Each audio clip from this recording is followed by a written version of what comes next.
첫 번째 주제는 케빈 워시가 연방준비제도 의장으로 취임한 소식입니다. 워시는 금요일 백악관에서 대법관 클라렌스 토머스의 선서로 취임했고 상원 인준 표결은 54대 45였습니다. 취임사에서 연준의 독립성, 물가 안정, 고용 유지와 함께 개입적 개혁 의지를 여러 차례 약속했지만 트럼프 대통령이 공개적으로 낮은 금리를 요구해온 만큼 정치적 압력 가능성은 여전히 남아 있습니다. 경제 여건은 불안정해 이란 사태로 유가와 모기지 금리가 오르고 소비자 심리는 저조한 상황이며 워시의 첫 FOMC 회의 6월 16, 17일가 단기 금리 운용과 연준의 독립성 시험대가 될 전망이고 워시는 소통 방식, 예측 모델, 대차대조표 축소 등 제도 개혁을 추진하겠다고 밝혔습니다.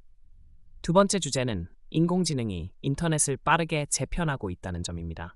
AI는 검색, 콘텐츠 제작, 발견, 유통, 전자상거래 경험과 비즈니스 모델을 재구성하고 있어 신뢰, 프라이버시, 규제 필요성이 커지고 있고 구글처럼 사용자가 더 길고 대화형 질의를 쓰는 추세에 맞춰 검색창 확대, 사진, 파일 입력, AI 모드 등 기능을 도입하면서 요약형 AI 응답이 전통적 웹 클릭률에 영향을 주고 있습니다.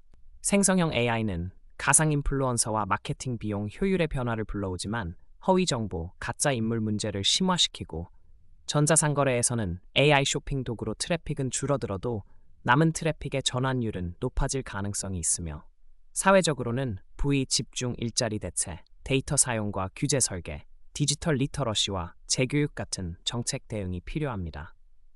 한국에선 부총리가 AI로 창출되는 부가 국민 전체에 혜택이 가도록 관리해야 한다며 AI 포용 사회를 강조했고 반도체 하드웨어 경쟁력을 바탕으로 생태계 확장을 추진하려는 움직임이 있습니다. 세 번째 주제는 채권 수익률 급등과 기업 시장 반응입니다.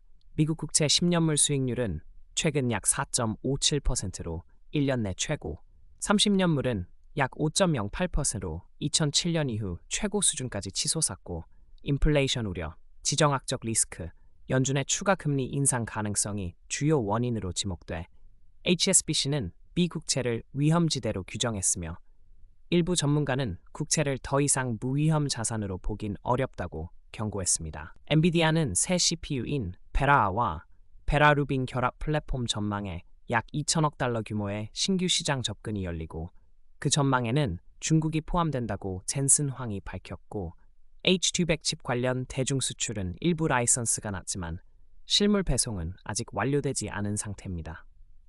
레딧은 메타가 페이스북 그룹 기반의 독립 앱 포럼을 iOS에서 시험 출시하자 주가가 약 6% 하락했는데 분석가들은 포럼이 성공하면 캐주얼 사용자층을 빼앗길 우려가 있다고 봤고 레딧은 올해 들어 주가가 하락했음에도 광고 매출은 성장세를 보이고 있습니다. 한편 요청하신 워마트의 기업 변동에 대한 본문상 상세 정보는 제공되지 않아 추가 자료가 있으면 더 요약해드리겠습니다.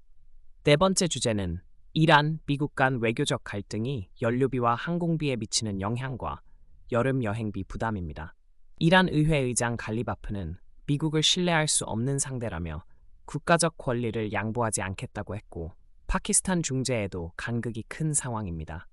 호르무즈 봉쇄 우려 등으로 원유, 정제유 공급이 흔들려 유가와 제트 연료 가격이 급등했고 전쟁 발발 이후 미국 소비자들이 약 449억 달러를 추가로 연료비로 부담한 것으로 추정되며 휘발유 평균가는 약 4.55달러 5월 기준으로 상승해 일부 전망은 여름에 5달러를 넘길 가능성도 제기합니다. 항공사들은 연료비를 운임에 전가하거나 노선을 축소하고 있고 4월 기준 국내 왕복 평균 항공요금은 약 623달러로 최근 4년 내 최고였으며 초저가 항공사 스피릿은 심각한 적자, 영업마진 60.24와 연료비 부담으로 파산 운항 중단에 들어가 5억 달러 구제 요청에 실패해 저비용 항공 공급이 줄어들면서 여름 휴가비 부담이 커질 전망입니다. 다섯 번째 주제는 스페이스X의 스타쉽 시험 비행 진행 상황입니다. 전날 기술적 문제로 발사가 취소된 뒤 다음날 제시도에 스타쉽 V3의 시험 비행을 진행했고 이는 2023년 이래 12번째 시험 비행이자 개선형 V3의 첫 실전 비행으로 텍사스 스타베이스에서 이륙해 약 65분간 비행했습니다. 상승 중 단계 분리는 성공적으로 이뤄졌고 상단부는 모이 스타링크 위성 투슴개를 포함한 페이로드를 순차 투하했으며 2개의 실제 개조 위성은 하강 중 열차 폐 관측 데이터를 전송했습니다. 다만 일부 추진 성능 목표는 달성하지 못했고 슈퍼 헤비 부스터는 분리 직후 이상이 생겨 제어를 상실해 크게 파괴되었으며 상단부는 마하 7까지 비행 후 해상 수직 착지 과정에서 전복 폭발했고 스페이스X는 복수의 주요 목표 데이터를 확보했지만 부스터 복구와 일부 성능 개선 과제가 남았다고 밝혔습니다.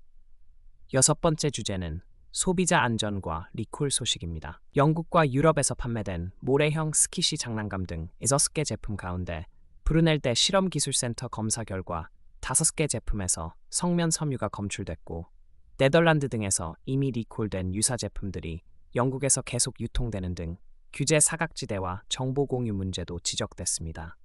미국에선 캐토 큐진과 홀푸드에 납품한 24어츠 미네스트론의 컵수프 로트 코드 인762181 유통기한 2.26-0575 새우류 혼입 가능성으로 17개주와 워싱턴 DC 온라인 판매분을 포함해 리콜했고 보고된 이상 반응은 아직 없습니다. 또한 FDA는 일부 전자담배, 니코틴 파우치에 대해 완전 승인 전이라도 집행유예를 적용해 시장 진입을 허용하는 지침을 공개했는데 내부 직원들이 사전 검토 없이 발표돼 혼선이 있었다고 보고됐고 이에 따라 청소년 유인 요소, 승인 절차의 투명성, 불법 제품 확산 우려가 제기되고 있습니다.